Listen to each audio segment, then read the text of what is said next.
5 number question, वलयाकार mitochondria जिसको नीबेन कर्ण बोलते हैं का अक्षीय तंतु के चारों ओर व्यवस्थापन कहाँ होता है? तो इसका जो है ऑप्शन है शीर्ष, मध्य पीस, पूंछ का अंतिम पीस, पूंछ का मुख्य पीस। तो आप जानते हैं माइटोकॉन्ड्रिया स्पेशली मिडिल पीस में होता है, इसलिए इसका आंसर क्या होना चाहिए? मध्य piece, B number option. Next चलते हैं, 400 शुक्राणु निर्माण में कितने द्वितीयक शुक्राणु कोशिका की आवश्यकता होगी? 400 शुक्राणु को बनाना है तो कितने द्वितीयक शुक्राणु कोशिका की आवश्यकता होगी? तो ऑप्शन आप देख सकते हैं क्या है, 100, 200, 40, 400। तो क्या होना चाहिए आपके हिसाब से इसका आंसर? तो यहाँ 400 शुक्राणु निर्माण में कितने द्वितीयक शुक्राणु कार्य, अर्थात द्वितीयक शुक्राणु करने का मतलब कितना हो जाएगा?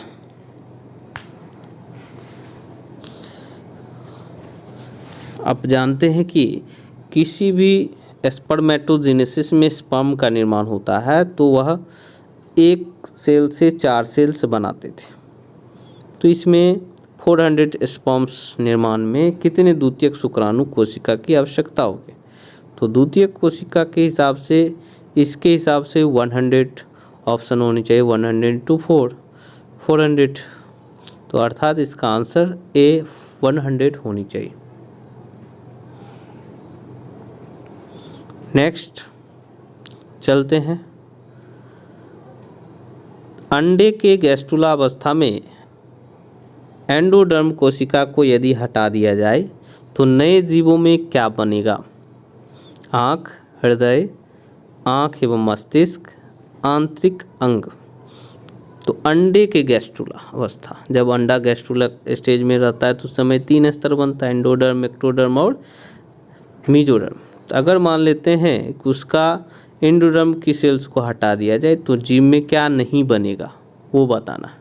तो इसका ऑप्शन आँख है, हृदय है, आँख और मस्तिष्क के आंतरिक अंग है। तो आप जानते हैं कि एंडोडर्म से आंतरिक अंगों का निर्माण होता है और जब यही हट जाएगा तो आंतरिक अंग नहीं बनेगा, अर्थात इसका आंसर क्या होना चाहिए? आंतरिक अंग, डी नंबर ऑप्शन हो जाएगा। नेक्स्ट चलते हैं हम लोग, पाचन तंत्र यकृत एवं श्वास नली किससे बनता है? आर्केंट्रॉन, ब्लास्टोसिल, एंडोडर्म, एक्टोडर्म से। तो पाचन तंत्र यकृत एवं श्वास नली किससे बनता है? तो इसमें एक्टोडर्म और एंडोडर्म 2 ऑप्शन हैं जिससे यह बनता होगा। तो क्या आंसर होना चाहिए? तो आप जानते हैं कि एंडोडर्म से ही पाचन, डाइजेस्टिव सिस्टम हो या लिवर हो या ट्रेकियल सिस्टम हो, सब इसी से बनता है। इसका आंसर सी हो जाएगा। नेक्स्ट चलते हैं, सर्टोली सेल्स किस पिट्यूटरी हार्मोन द्वारा नियंत्रित होता है? आप जानते हैं सर्टोली सेल्स कहाँ पाया जाता है? टेस्टिस में। और यह किससे कंट्रोल होता है? तो इसका ऑप्शन दिया है LH, FSH, GH और प्रोलैक्टिन। अब जानते हैं FSH जो फॉलिकुलर स्टिमुलेटिंग हार्मोन्स होते हैं, इसी का काम है फॉलिकल्स का निर्माण करना, अर्थात इसका आंसर बी होगा FSH जो कि पिट्यूटरी हार्मोन्स होते हैं। यह सर्टोली सेल्स इसी हार्मोन्स के द्वारा नियंत्रित होते हैं। नेक्स्ट क्वेश्चन चलते हैं, अंडोत्सर्जन के बाद अंडाशय का कौन सा भाग अंतःस्रावी ग्रंथि जैसा कार्य करता है? अर्थात ओव्यूलेशन के पश्चात अंडाशय का कौन सा भाग इंडोक्राइन सिस्टम, इंडोक्राइन ग्लैंड के जैसा कार्य करेगा? स्ट्रोमा, जर्मिनल एपिथेलियम, विटेलाइन झिल्ली, पुटिका कोशिका। इसका ऑप्शन बता दिया गया है, क्या आंसर होगा आप बताइए? तो इसका ऑप्शन का आंसर हो जाएगा पुटिका कोशिका। फॉलिकुलर सेल्स जो होते हैं वही इंडोक्राइन ग्लैंड्स की तरह कार्य करते हैं, डी आंसर होगा। नेक्स्ट चलते हैं, हार्मोन जिसका मासिक चक्र में कोई योगदान ना हो वह कौन सा हार्मोन है? LH, FSH, oestradiol, TSH। तो अब बता सकते हैं कौन सा ऑप्शन होगा इसका? तो LHFSH की तो चर्चा, और एस्ट्राडियोल भी इसका मासिक चक्र में इसका बहुत ही योगदान होता है। लेकिन TSH जो थायराइड स्टिमुलेटिंग हार्मोन्स होते हैं, तो यह हार्मोन थायरोक्सिन से रिलेट हो गया, तो यह इसमें इसका कोई योगदान नहीं होता है, अर्थात डी ऑप्शन हो जाएगा इसका। नेक्स्ट हम लोग चलते हैं 42 नंबर क्वेश्चन है, अंडोत्सर्जन के पश्चात पुट्टिका कोशिका का रिग्रेशन सर्वप्रथम किस में होता है? पुट्टिका कोशिका का रिग्रेशन अर्थात कॉर्पस आर्टेशिया, corpus callosum, corpus luteum, corpus albicans. तो ओव्यूलेशन के पश्चात जो फॉलिकुलर सेल्स हैं उसका रिग्रेशन होता है, तो सबसे पहले किस रूप में होता है? तो आप पढ़े हैं इसको अच्छे से, आप समझ सकते हैं कि जो एक सेल्स टूटकर ओव्यूलेशन की क्रिया के द्वारा एक सेल बाहर आता है, तो जो रेस्ट बॉडी बनता है उसका रिग्रेशन होकर कॉर्पस ल्यूटियम बनता है, जो इसका आंसर सी हो जाएगा, कॉर्पस ल्यूटियम। नेक्स्ट हम लोग चलते हैं 43, मानव के सेमिनल प्लाज्मा में, सेमिनल प्लाज्मा जो होते हैं उसमें प्रचुर मात्रा में पाया जाता है, क्या पाया जाता है? तो फ्रक्टोज और कैल्शियम परंतु एंजाइम नहीं, ग्लूकोज व कुछ एंजाइम परंतु कैल्शियम नहीं, फ्रुक्टोज व कुछ एंजाइम परंतु कैल्शियम अल्प मात्रा में, फ्रक्टोज कैल्शियम व कुछ एंजाइम। इसका क्या आंसर होना चाहिए? तो आप जानते हैं कि फ्रुक्टोज तो होता ही है और कुछ एंजाइम भी होते हैं, लेकिन सेमिनल प्लाज्मा में कैल्शियम भी अल्प मात्रा में होनी चाहिए, अर्थात सी ऑप्शन इसके होंगे।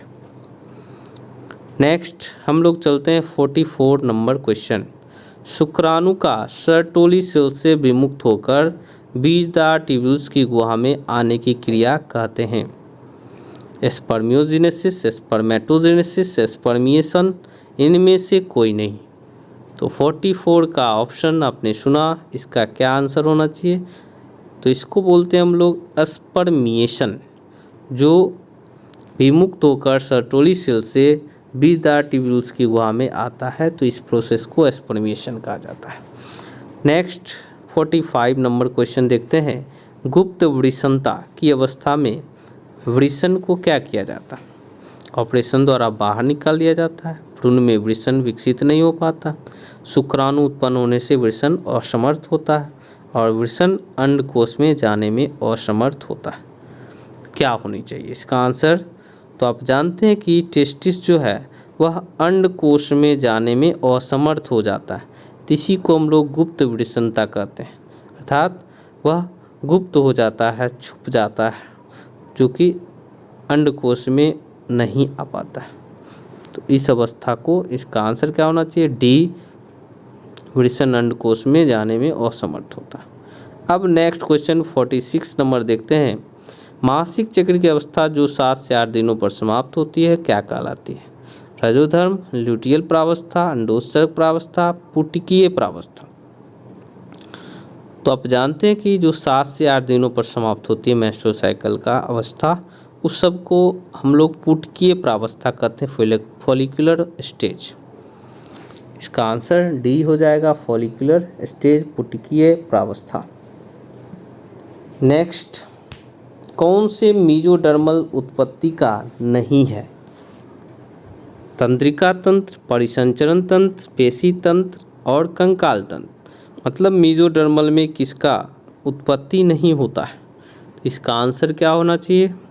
तो आप इससे पहले देखे थे तंत्रिका तंत्र, इसका आंसर क्या होगा?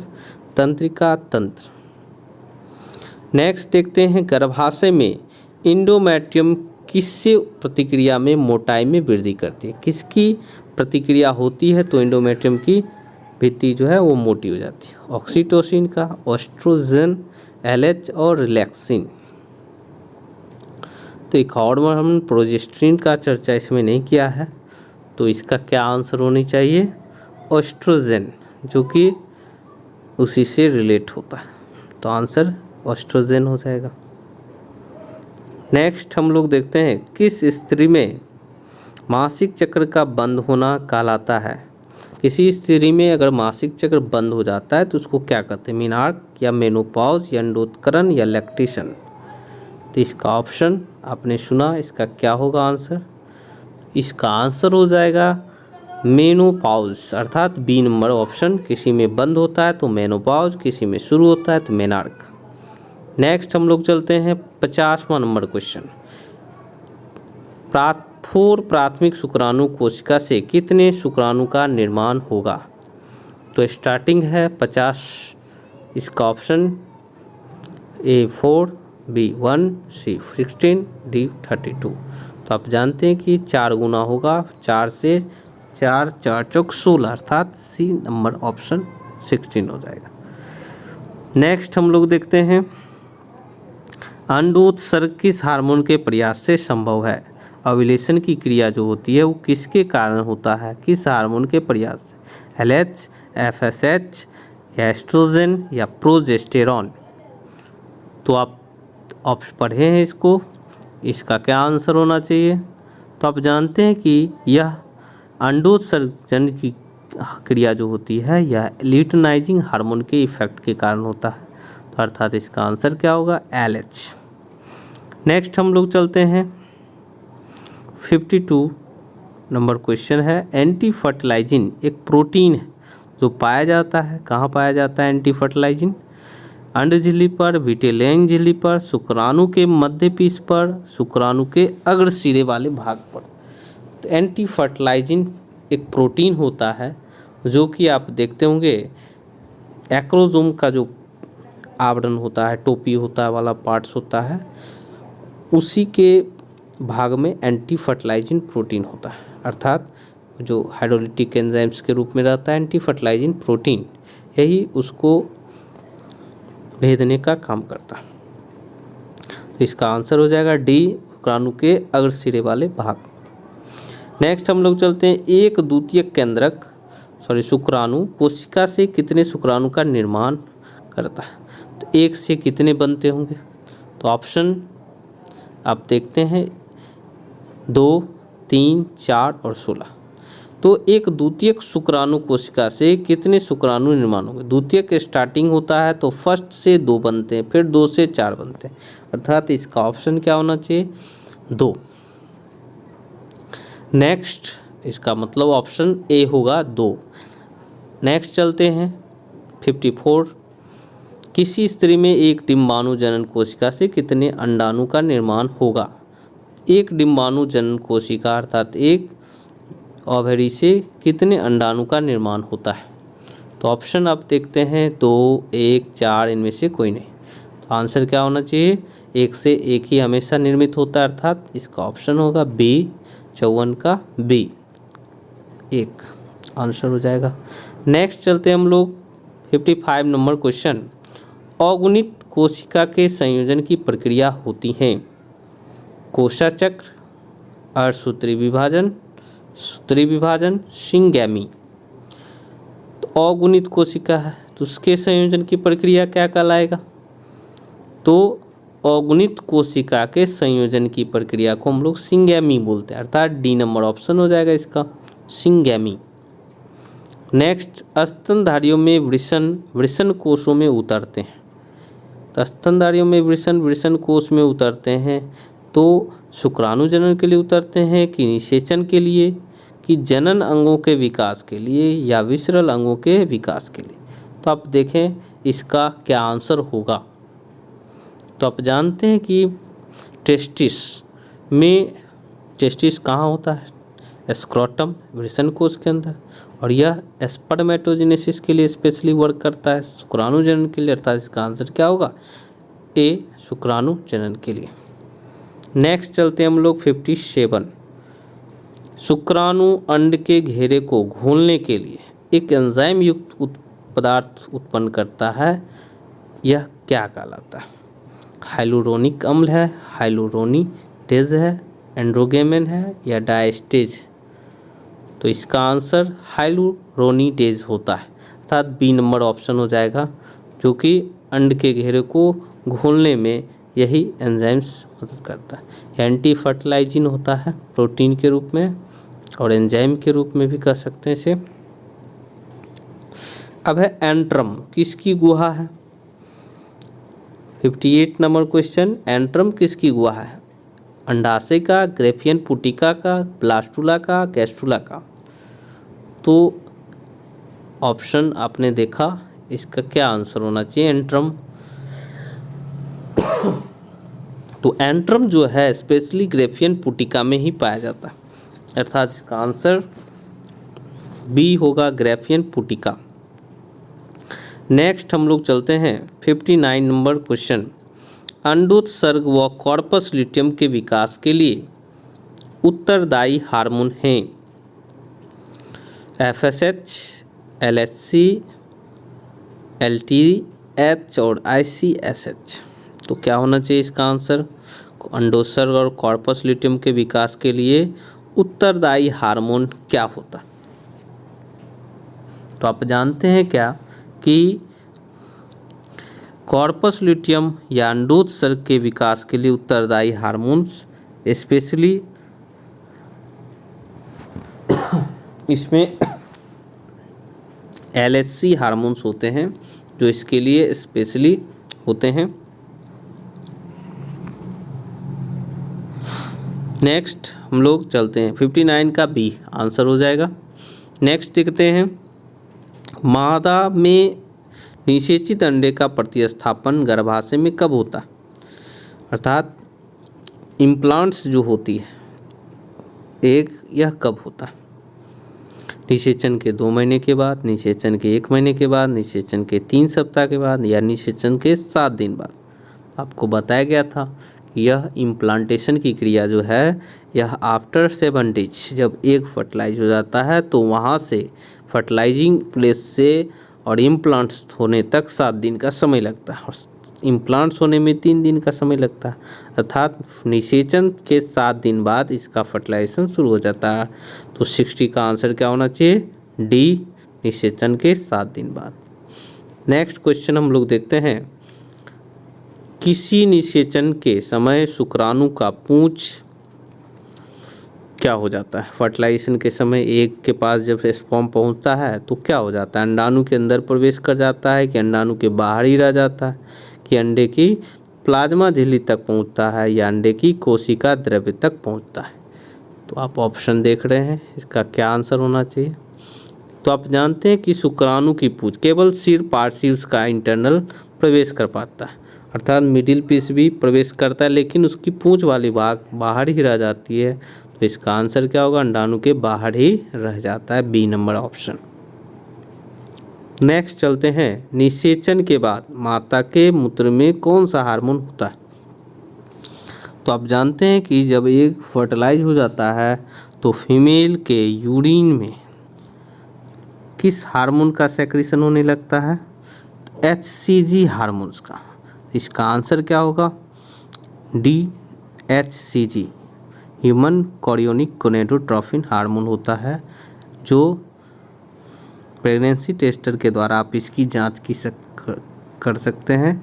उसी की जांच से पता चलता है कि कोई भी फीमेल प्रेग्नेंट हो गई, अर्थात यूरिन फर्टिलाइजेशन के पश्चात यूरिन में इस हार्मोन का सेक्रेशन शुरू हो जाता है। इसका आंसर डी हो जाएगा, HCG। नेक्स्ट 63 नंबर क्वेश्चन है, निम्नलिखित में कौन सा प्राथमिक जनन अंग है? तो प्राथमिक जनन अंग मेल या फीमेल तो डिनोटेशन या नहीं है, लेकिन आप ऑप्शन से पकड़ सकते हैं कि स्क्रोटम मेल में ही होता है। लिंग, यहाँ लिंग का मतलब मेल फीमेल कुछ भी हो सकता है, लेकिन वृषण और प्रोस्टेट तो आप जानते हैं प्राइमरी सेक्स ऑर्गन्स मेल में वृषण होता है, तो इसलिए इसका आंसर क्या होना चाहिए? वृषण। नेक्स्ट चलते हैं हम लोग, अंडे का जीवन काल है 48 आवर्स, 12 आवर्स, 24 आवर्स और 8 आवर्स। तो आपको बताया गया था कि ओव्यूलेशन के पश्चात कोई भी एक कितने समय तक जीवित रह सकता है, अर्थात यह 24 आवर्स, मतलब सी ऑप्शन हो जाएगा इसका, 24 आवर्स, सी आंसर। अब है शुक्राणु जनन को कौन बढ़ाने का कार्य करता है? तो ये तो ऑप्शन मिस्टेक है, इसे छोड़ देते। चलते हैं, बाद में इसको ठीक किया जाएगा। तो 64 तक आप देखे होंगे, आशा करता हूँ कि इसे आप अच्छे से समझे होंगे और अगर किसी भी प्रकार का ऑप्शन मिस्टेक हो तो आप इसे कमेंट बॉक्स में कमेंट करें, या किसी भी प्रकार का अगर आंसर मिस्टेक कहीं पे बाय मिस्टेक हो गया हो तो इसे आप नोट्स की मदद से इसे सुधार लें, या कमेंट बॉक्स में दोबारा लिखें तो मैं इसे सुधारने का कोशिश करूँगा। धन्यवाद। आशा करता हूँ इसे अच्छे से समझे होंगे, बार बार देखें, जो कि यह 3rd चैप्टर्स का टोटली क्वेश्चन को इंक्लूड किया गया है और यह लगभग बार बार एग्ज़ाम में पूछ चुका है क्वेश्चन। तो आप इसे अच्छे से पढ़ें, पढ़ने के पश्चात लाइक करें, शेयर करें। धन्यवाद।